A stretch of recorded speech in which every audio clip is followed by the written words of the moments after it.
A doctor seems to have been granted no dignity even in death. A neurosurgeon in Chennai who tested positive for coronavirus on Sunday was denied dignity in death. Local mobs stopped the hearse that was carrying his body at two cemeteries, opposing his burial, fearing that this could infect communities living nearby.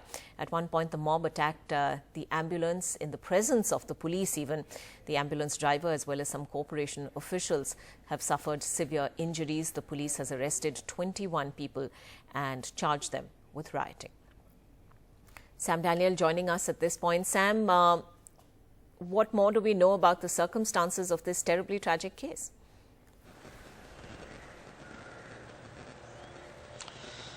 Well, police say this is purely out of ignorance, lack of awareness among local communities, Ankita, that particularly among the people who live around the cemeteries, and they also wonder how the information passed to them. Although at one point the authorities had moved the body of Dr. Simon Hercules from one particular cemetery at Keel Park to another area, but even there around 100 people were readily waiting with sticks, who also pelted stones, in which the ambulance driver and a few corporation officials suffered injuries. And at one point, the body was just abandoned for some time, and then another doctor, a colleague of the deceased doctor, had to drive the ambulance himself, and he himself actually buried the body at the second cemetery.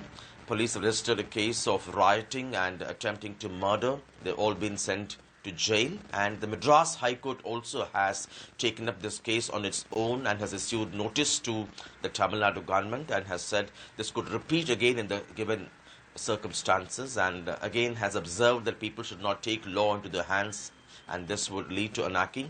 The medical fraternity is certainly shocked and shaken, particularly at a time when they come onto the front line, taking huge risks, sacrificing their own lives, putting their own lives at risk. And this comes ironically a few weeks after when the entire country stood out in honor of the doctors, nurses and other health workers who are serving the community and saving lives of those positive cases, clapping hands and ringing bells.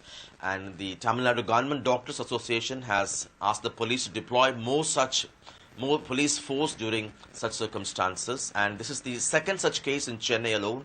Recently, another doctor, a positive doctor who died in Chennai. He is originally from Andhra Pradesh. His body was also denied at one particular crematorium at Ambattur for cremation, and then police had to move the body to another place for cremating him. So that's the kind of situation. Certainly, people also talk in terms of having the need to raise awareness on this particular count, and we'll have to wait and see whether this would have any kind of impact among the doctors themselves. But police and the government have said that they will make sure they'll strictly follow the protocol whenever such things happen in the future. Ankita. All right, Sam, thanks for joining us with those details.